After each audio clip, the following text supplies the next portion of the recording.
Hello to everyone listening from around the world.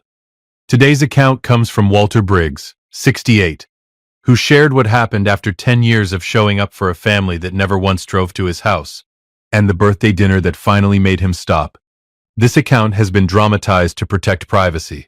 AI narration is used throughout. The experience it describes is real. Nobody came. My name is Walter Briggs. I am 69 years old as I tell you this, which means I was 68 when it happened, which means I had been a widower for 10 years and a reliable, present, consistently overlooked member of my family for every one of those 10 years. And on a Saturday evening in March, I cooked a full dinner, set my dining room table in the Broad Ripple neighborhood of Indianapolis for 7 people, and waited 4 hours. Nobody came. But let me tell you about the 10 years first, because the birthday dinner does not land right without the 10 years behind it. My wife Carol died on a Tuesday in April. She was 58 years old. Pancreatic cancer, the fast kind, the kind that announces itself when it is already finished with its planning, and has moved directly to execution. We had 11 weeks from diagnosis to the end, which is either a mercy or a cruelty depending on the day you ask me, and I have had days that were both. Carol was the social center of our family. She remembered birthdays without consulting a phone. She knew what her grandchildren were studying in school, and what they were afraid of, and what they wanted to be when they grew up, and she updated this information regularly because she asked. She remembered what her brother Dennis's wife Karen had said at Thanksgiving 4 years earlier about wanting to learn to make pie crust, and she found a class and enrolled them both and drove Karen to it.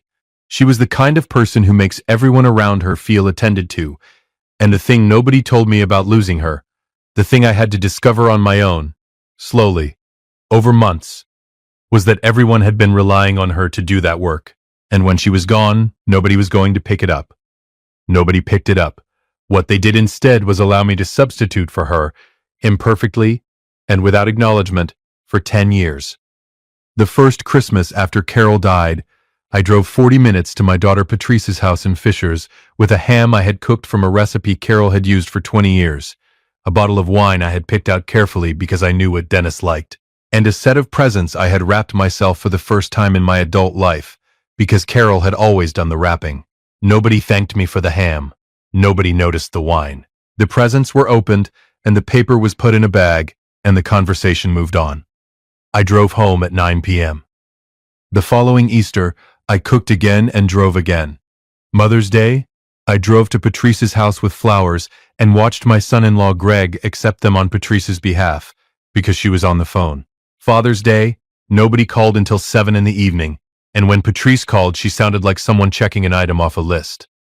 Thanksgiving, Christmas, birthdays, graduations, first communions, school plays. I went to all of them.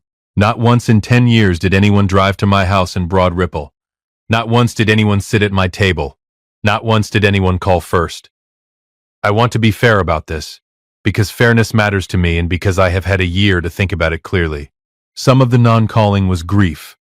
In the early years, grief is disorienting and selfish in ways that people do not intend and do not fully recognize, and I gave my family credit for that for longer than was probably warranted. Some of it was the assumption that I was fine. I am a man who presents as fine even when I am not, which is either a strength or a coping mechanism and probably both. But after a while the non-calling stopped being grief and started being habit. And habits, left unaddressed, become expectations. And what my family had developed over 10 years was the quiet expectation that Walter would show up, and Walter would bring food, and Walter would ask how everyone was doing, and Walter would drive home alone, and Walter would be there again next time. Walter was reliable that way. My 68th birthday was on a Saturday in March. I decided, that year, to try something different. I called Patrice in January and told her I was planning a birthday dinner, not asking her to organize it, telling her I was organizing it and inviting her and Greg and their 2 children, and Dennis and Karen. 7 people. I had the menu planned. I had the date clear. I confirmed with everyone individually, Patrice on a Tuesday, Dennis on a Thursday, Greg by text because that is how Greg communicates. All 3 said yes. I bought the groceries on Friday morning. I spent Friday afternoon and Saturday morning cooking.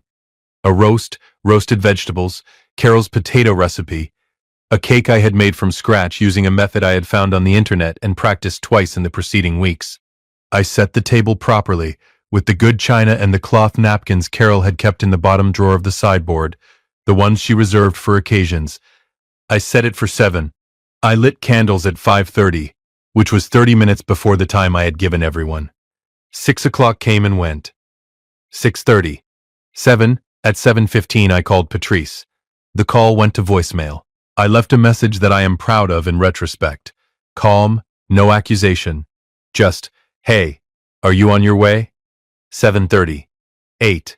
At 8:30 I called Dennis. He answered on the third ring with the voice of a man who is sitting comfortably at home watching television and has not recently thought about anything that might require him to be elsewhere. Walter, he said. What's up? What's up? I thought. What's up? The birthday dinner, I said. I had it down for tonight. A pause. The pause of a man who does not remember and is now calculating what to do with that fact. Oh, he said. Yeah, we had. Karen's thing ran long and we figured we'd catch you next time. Karen's thing? I said. Her book club. He said. It went late. I looked at the table. The good china, the cloth napkins, the candles that had been burning for 3 hours, 7 place settings. Not one of them disturbed. Okay, I told Dennis. Thanks for letting me know. I hung up. I sat at the table alone and ate a plate of the food I had made. And it was good food, and it deserved better than the evening it was served in. I ate slowly. When I finished, I blew out the candles, covered the dishes, and sat in the dark dining room for a while.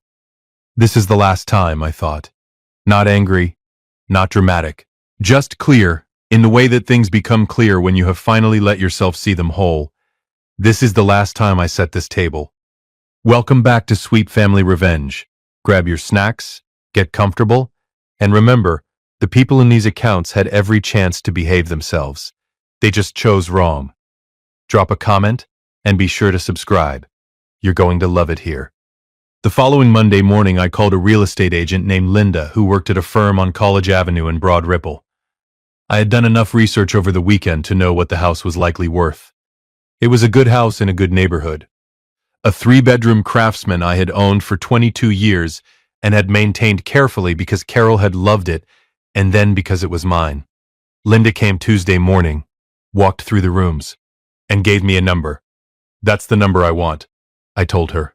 It might take 2 or 3 months in this market, she said. If it takes longer than 30 days, I told her, I'll reduce the price until it moves. She looked at me. Are you sure about this? She asked. I have been sure about very few things in my life. I told her. I am sure about this. I did not tell Dennis. I did not post anything on social media. I have no social media to speak of, which is either a personal failing or an advantage, and in this case was clearly an advantage. I packed what I wanted. I donated what I did not. Carol's jewelry, a pearl necklace, her engagement ring, 2 sets of earrings she wore regularly. I wrapped carefully in tissue paper and put in a small wooden box that I packed with my own things. Because they were not furniture and they were not a house and they were hers and therefore mine and not available for distribution. I closed every bank account at that branch and opened new accounts at a different institution. I did not forward my mail. I left no forwarding address. On April 14th, exactly 10 years and 3 days after Carol died, I loaded the last boxes into the back of my truck and I drove out of the Broad Ripple neighborhood of Indianapolis for the last time. And I did not look back, not because I was angry, but because there was nothing behind me that required a second look. I had a destination. I had a plan. I had Carol's jewelry box on the passenger seat and 1,100 miles of road ahead of me. That was enough. Bend, Oregon is not a place most people in Indianapolis think about much. It is in the high desert of central Oregon, east of the Cascade Mountains, at an elevation of 3,600 feet. The winters are cold and dry and bright rather than the gray, wet cold of Indiana. The Deschutes River runs through the city. The mountains are visible on clear days from most parts of town. The Three Sisters, Broken Top, Mount Bachelor, and clear days in Bend are the rule rather than the exception. I had driven through Bend once, in 2009, on a road trip Carol and I had taken to celebrate our 30th anniversary. Carol had looked out the car window at the mountains and the river and the high desert light and said, "If I were starting over somewhere, it would be here." She had not been starting over. She had been passing through. But I had filed the remark the way I file things that matter, and 10 years later, sitting at a dining room table with 7 place settings and no guests, I had thought about it. I arrived in Bend on a Thursday afternoon in April, in a furnished rental apartment on Franklin Avenue near Drake Park, and I sat on the small balcony with a cup of coffee and looked at the mountains and thought, hello, just that.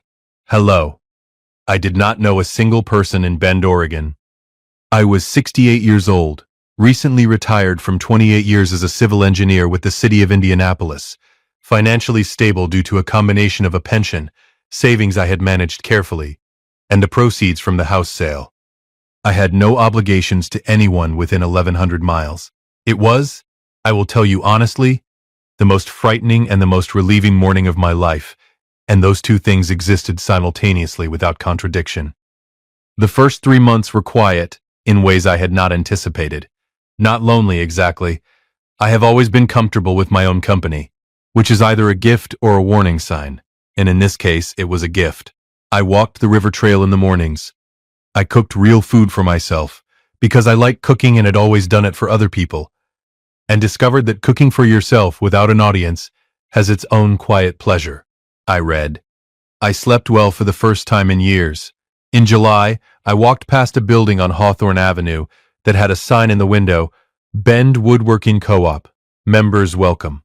I had done woodworking as a hobby for 15 years. Furniture, mostly, small pieces, the kind of work that requires patience and precision and rewards both. I had stopped during the years after Carol died, partly because I had been too busy showing up for other people, and partly because the workshop in the Broad Ripple house had felt too quiet without her moving around in the rooms beyond it. I walked in. The co-op had 12 members. They ranged in age from 31 to 74. They had a shared workshop space, shared equipment, a monthly meeting where people showed what they were working on and helped each other solve problems, and the quality of conversation that happens naturally when people are doing something with their hands and are not performing. I paid the monthly fee. I started coming on Tuesday and Thursday mornings. Within 6 weeks, I had been invited to a member's birthday dinner at a restaurant on Bond Street, attended a weekend trip to a river campsite organized by 3 co-op members and their families, and been given the unofficial title of the guy who brings coffee. Because I had started arriving early with a thermos, nobody had assigned me the role.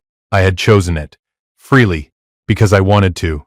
That's the difference, I thought, one Tuesday morning in August, pouring coffee for a 34-year-old furniture maker named Tom, who had just finished his first dovetail joint, and was unreasonably proud of it. Choosing it because you want to. In September, I set up a table at the Bend Farmers Market on NW Hawthorne Avenue on Saturday mornings and began selling small pieces, cutting boards, small tables, a set of stools I had made from reclaimed pine. I priced them honestly, not cheaply. The second Saturday, a woman appeared at my table and stood looking at a small side table I had finished in tung oil. Her name was Ruth. She was 62, recently retired, moved to Bend from Portland 2 years earlier for roughly the same reasons I had moved from Indianapolis. The specific combination of a life that needed more air in it and a place that looked like it could provide some. She had the quality of someone who had made a considered decision and was at peace with it. She looked at the table, then at me. "Did you make this?" she asked. "I did," I told her. She turned it over carefully, examined the joinery, set it back down. "Do you take commissions?"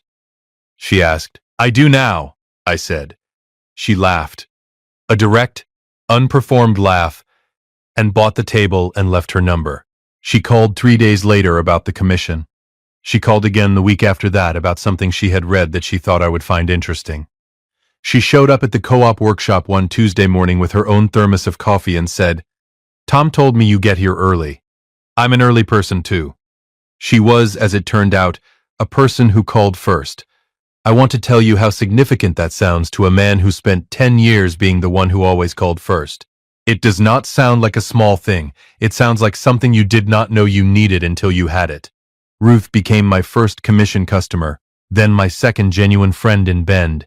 Then, I should tell you this plainly and without performance, my first genuine companionship since Carol. Not a replacement for Carol. Nothing like Carol in the ways that matter. But a person who chose me freely, who showed up at my door without being asked, who called first every time. I did not know yet what would come of that. What I knew was that it felt nothing like setting a table and waiting. It felt like being met. If you have been listening to this and you are not subscribed yet, do it right now. Because what happens when my family finally tracks me down, and what Dennis says when he calls, and what he reveals without meaning to, is something you are going to want to hear. Subscribe. The call came in March, 11 months after I had left Indianapolis. 11 months of silence from my family, which I want to note was not entirely surprising. If you are only present in someone's life as a function, the disappearance of the function tends to be noticed rather than the disappearance of the person. Dennis called a cell phone number I had kept active for exactly this reason, not to be found, but to document the finding. Walter. His voice had an unfamiliar quality. Not grief, not urgency, something more like inconvenience. I've been trying to reach you for a month. Why haven't you called back? I should tell you that Dennis had my email address. He had not emailed. He had the cell number and had apparently tried it several times, which is the kind of effort that arrives 11 months late and expects to be credited. I've been busy, I told him. Busy, he repeated. Walter, we've been trying to find you. Patrice's husband, Greg, drove to your house, and some strangers answered the door. I moved, I said. We know you moved. Where did you move? Away, I said. A pause. What does that mean? He said. It means I live somewhere else now, I said. I'm fine, Dennis. I'm healthy. I'm settled. I'm enjoying myself. Why didn't you tell anyone? I thought about the good china, the cloth napkins, the candles that burned for 3 hours, 7 place settings, not one of them touched. I didn't think anyone would notice for a while, I told him. A longer pause. Walter, we need to talk about Carol's jewelry, he said. The pearl necklace and the engagement ring. Patrice has been asking about them. We assumed they were in the house when you sold it. There it is. I thought. Not. We were worried about you. Not. We are sorry we missed your birthday. Not. We have not called in a year and we know it, and we want to explain. The pearl necklace, the engagement ring, the jewelry is with me. I told him. Carol was my wife. Her jewelry is mine. Patrice thought it should be discussed as a family. Dennis, I said. He stopped. You called me, I said, after 11 months of silence, to ask about a necklace. The line was quiet. I want you to think about that, I said. Not for me. For yourself. Think about what that call says about what the last 11 months have been. Think about what it says about the 10 years before them. I let that sit for a moment. Carol wore that necklace to our wedding. She wore it to every significant occasion of our life together. It is on my dresser right now in the apartment where I live, and I look at it every morning. It is not a family asset. It is a memory of a woman I loved for 32 years. And it came with me because it was mine to take. Dennis did not say anything. If you want to talk, I said, call me about something that matters. I'll answer. I ended the call. I put the phone down on the workbench. I picked up the sandpaper and went back to the piece I'd been working on. Some things do not require a raised voice. They only require the other person to hear themselves clearly, perhaps for the first time, in the silence after you have stopped explaining yourself. Dennis heard himself. Patrice called 3 days later. I had been expecting it. When Dennis reports back to Patrice, Patrice acts. That had been the family dynamic for as long as I could remember, and apparently 11 months of my absence had not altered it. She called on a Wednesday evening. I was in the workshop, finishing a commission piece, a small writing desk in white oak for a woman named Sandra who lived in Tumalo, just outside Bend, and who had been patient about the timeline because she understood that good work takes the time it takes. I answered, Dad. Her voice had the quality of someone who has rehearsed an opening and is now delivering it. Where are you? Are you okay? We've been worried. I'm in Oregon. Oregon, she repeated. Bend, Oregon, I said. It's beautiful here. You'd like it. Dad, why didn't you tell anyone you were moving? We didn't know if you were. If I was what? I asked. A pause. We didn't know if something had happened, she said. Something did happen, I told her. I had a birthday dinner in March. I cooked for 7 people. Nobody came.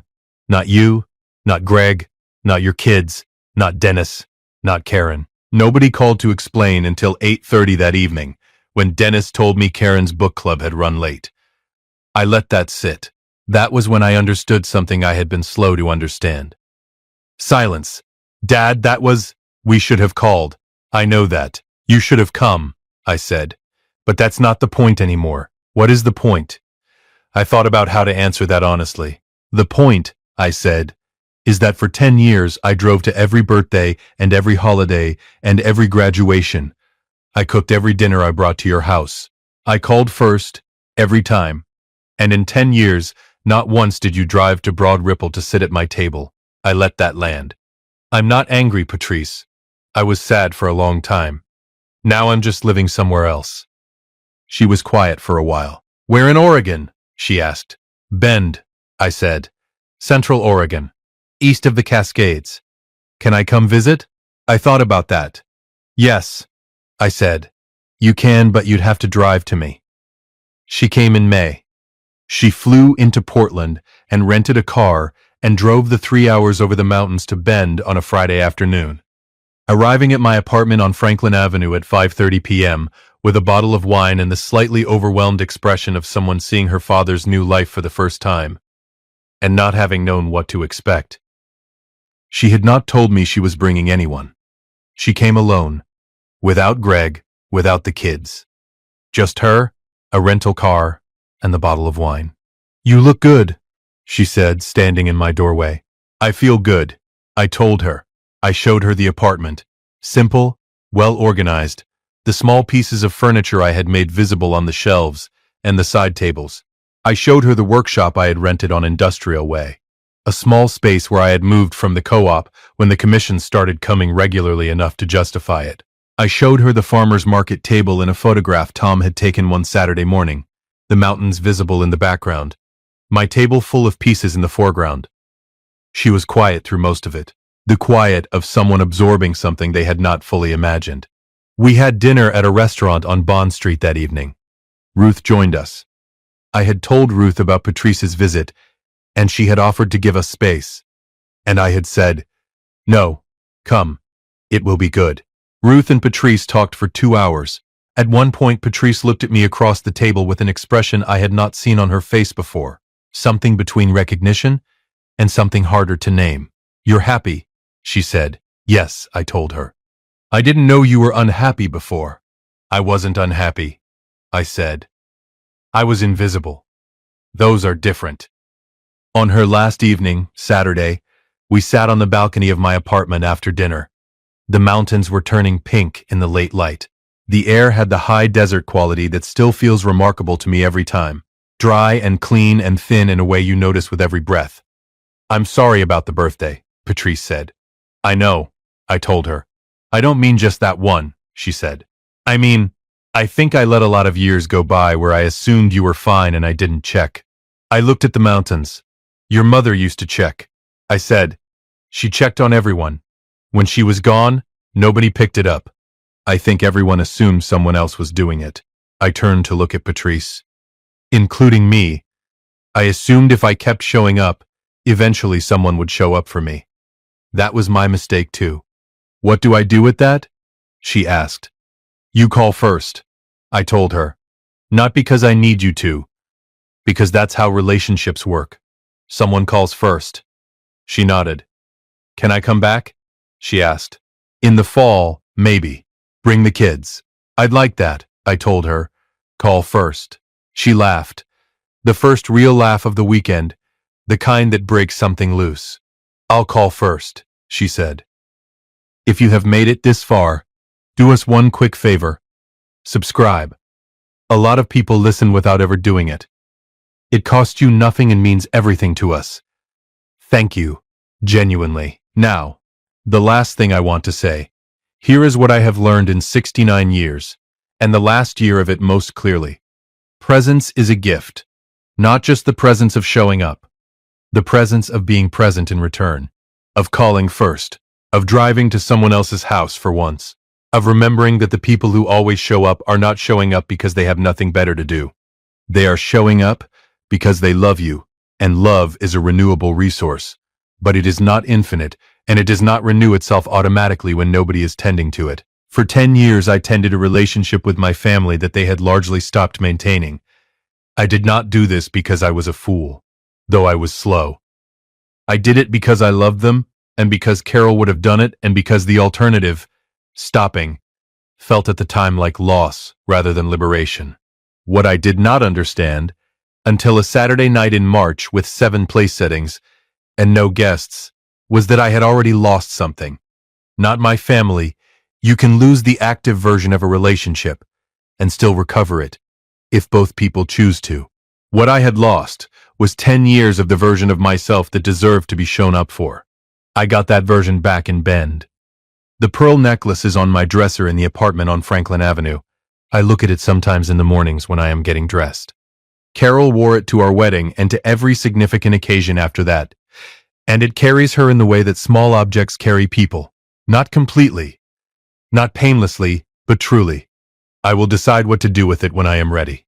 Not when Patrice asks, not when Dennis implies, not when the family decides it should be distributed according to someone else's timeline. When I am ready. That is the other thing I have learned.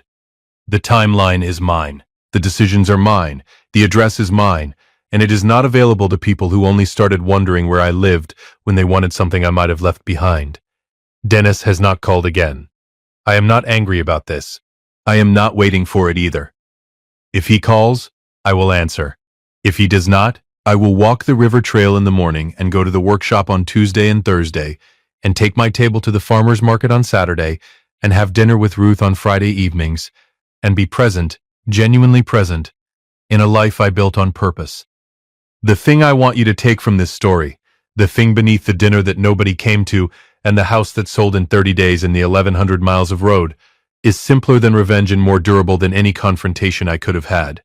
You are allowed to stop. You are allowed to stop driving to the people who never drive to you. You are allowed to stop calling first to the people who never call. You are allowed to stop setting the table for the people who have decided your table is not worth sitting at. This is not coldness. It is not cruelty. It is the recognition that your time and your presence and your effort are not obligations you owe to people simply because they share your last name. They are gifts. And gifts given freely are beautiful. And gifts demanded by people who have stopped noticing them are something else entirely. When you stop, 2 things will happen. Some people will not notice, which will tell you something true about what you were to them. And some people, like Patrice, flying into Portland with a bottle of wine and 3 hours of mountain road ahead of her, will drive to you. Those are the people worth setting the table for. Set it for them. Leave the others to figure out what happened to the address. The mountains are still pink at this time of evening. The river is 2 blocks away. Ruth is coming for dinner on Friday. If you liked this story, join our community by hitting that like button and subscribing for more family-centered accounts like this.